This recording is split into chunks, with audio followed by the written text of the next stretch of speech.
हरियाणा के सोनीपत जिले के गांव तिहाड़ मलिक में उस वक्त जश्न का माहौल बन गया जब यूपीएससी 2025 में ऑल इंडिया तीसरा रैंक हासिल करने वाले एकांश ढुल का भव्य अभिनंदन किया गया। दिलोर चौपाल में आयोजित इस सम्मान समारोह में भारी संख्या में सरपंच और आसपास के गांवों के लोगों ने भाग लिया। एकांश ढुल को गांव की सीमा से ही युवाओं ने बाइक और कारों के काफिले के साथ शानदार अगवानी देते हुए कार्यक्रम स्थल तक पहुंचाया। इस दौरान उनके पिता पूर्व चेयरमैन एवं पूर्व भाजपा प्रवक्ता कृष्ण ढुल भी मौजूद रहे। कार्यक्रम स्थल पर पहुंचने पर ग्रामीणों सहित अन्य गणमान्य लोगों ने फूलमालाओं से उनका जोरदार स्वागत किया। गांव के बुजुर्गों ने पगड़ी पहनाकर आशीर्वाद दिया, जबकि गोहाना ब्लॉक के सरपंच एसोसिएशन प्रधान मनोज सहित अन्य सरपंच युवाओं और बच्चों ने गुलदस्ते भेंट कर उनका सम्मान किया। इस दौरान भगत फूल सिंह विश्वविद्यालय के प्रोफेसर विजय मलिक की अगुवाई में प्रतिनिधिमंडल ने एकांश ढुल को स्मृति चिन्ह भेंट किया। वहीं गांव की ओर से सरपंच नरेंद्र मलिक व अन्य प्रतिनिधियों ने एकांश ढुल और कृष्ण ढुल को भी सम्मानित किया। कार्यक्रम में कासंडी गांव के सरपंच संदीप आर्य ने एकांश की उपलब्धि को पूरे क्षेत्र के लिए गर्व का विषय बताते हुए शुभकामनाएं दी। भाई ने इतनी ज्यादा मार्क्स के साथ, रैंक के साथ, यानी तीसरा नंबर पूरे यूपीएससी के अंदर इन नंबरों के साथ उसने आईएएस क्लियर किया, ये एक बहुत बड़ी उपलब्धि है। और मैं इस भाई को धन्यवाद देना चाहूंगा।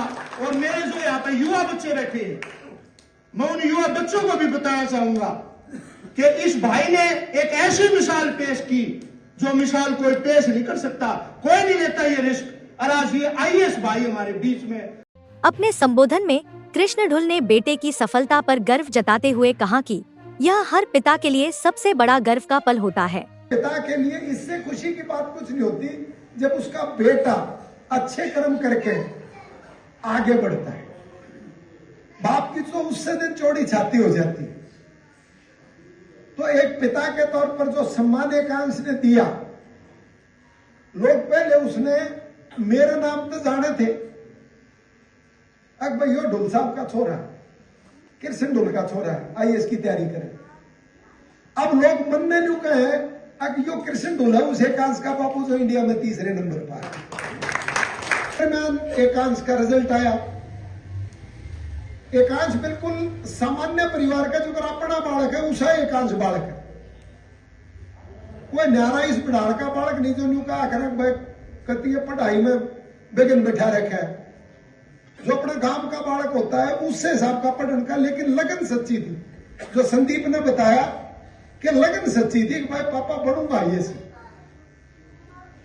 पहली बार जब 21 साल का बालक था, जब इसने इम्तिहान दिया, 12 लाख बालक बैठते हैं इस आईएएस की परीक्षा में, 12 लाख बालक।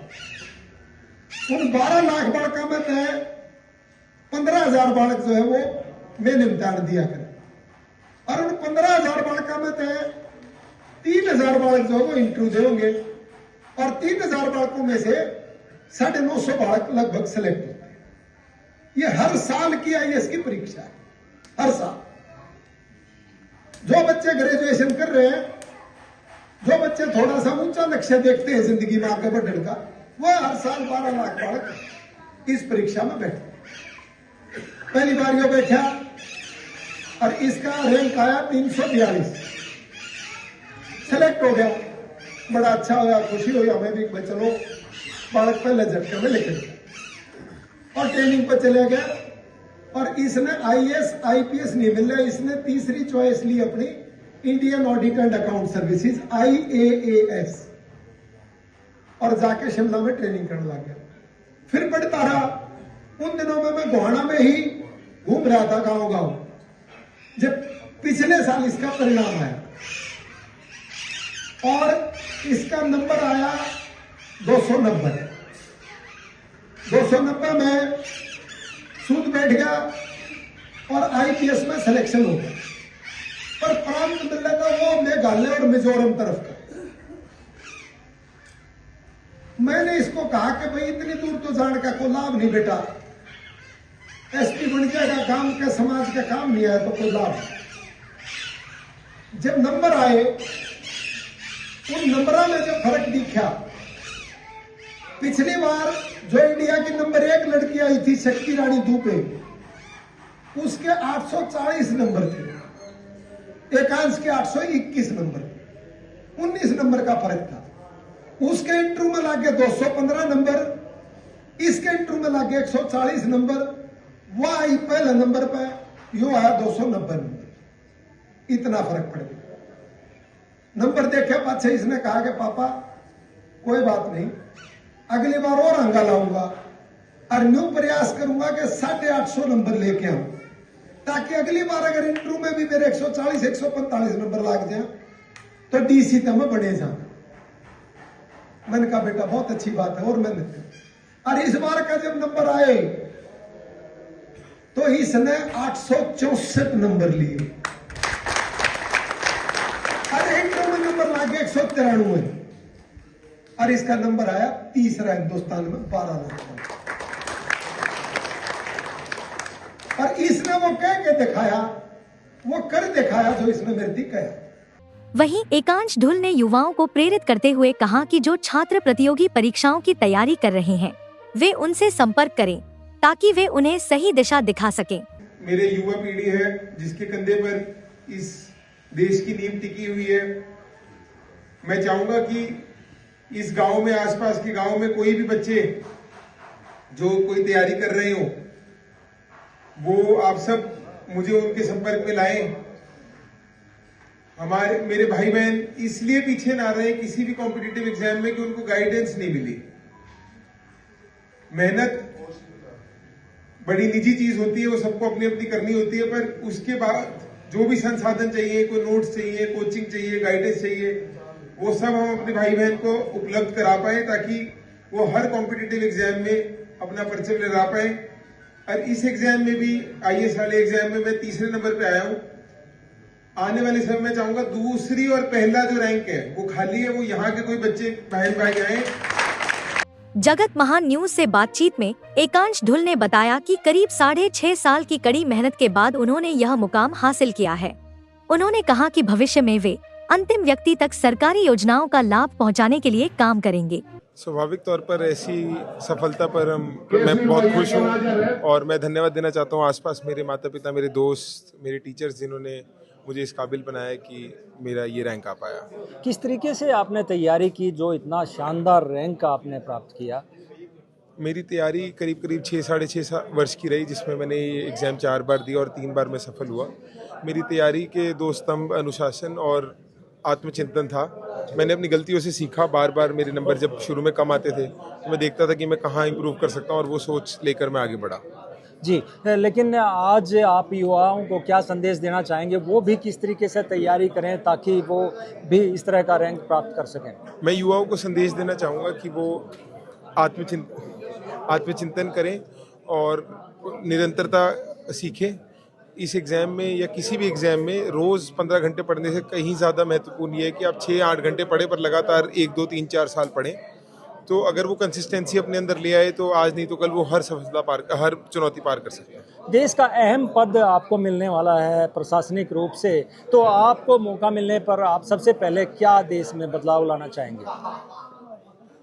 जब भी मुझे कोई भी प्रशासनिक पद मिलेगा तो जो भी राज्य सरकार और भारत सरकार की नीतियाँ होंगी मैं उनको अंतिम व्यक्ति तक पहुंचाने की कोशिश करूंगा।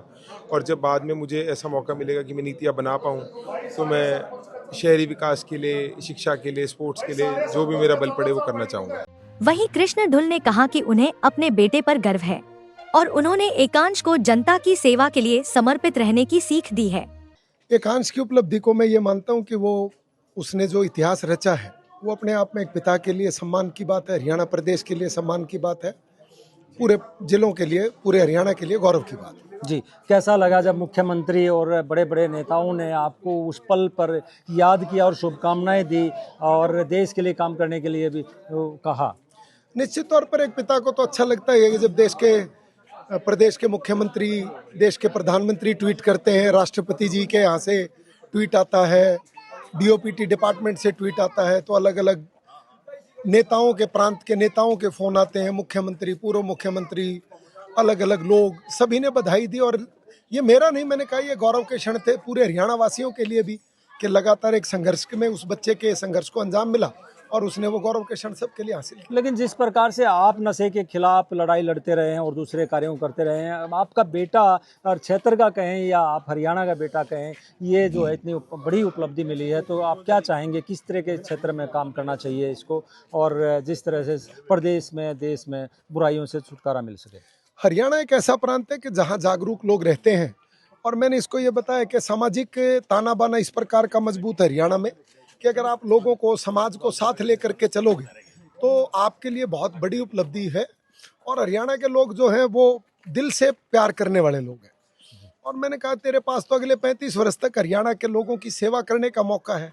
अब गांव-गांव घूम करके जो लोग ये देख रहे हैं कि चौपाल के काम हैं, गलियों के काम हैं, जो डेवलपमेंट्स के वर्क्स हैं और जो जनता के बीच की मूलभूत समस्याएं हैं, उनसे इसको परिचित होना चाहिए।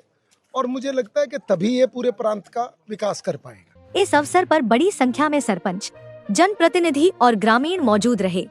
जगत महान न्यूज के लिए तिहाड़ मलिक गांव से तेजवीर सिंह की रिपोर्ट।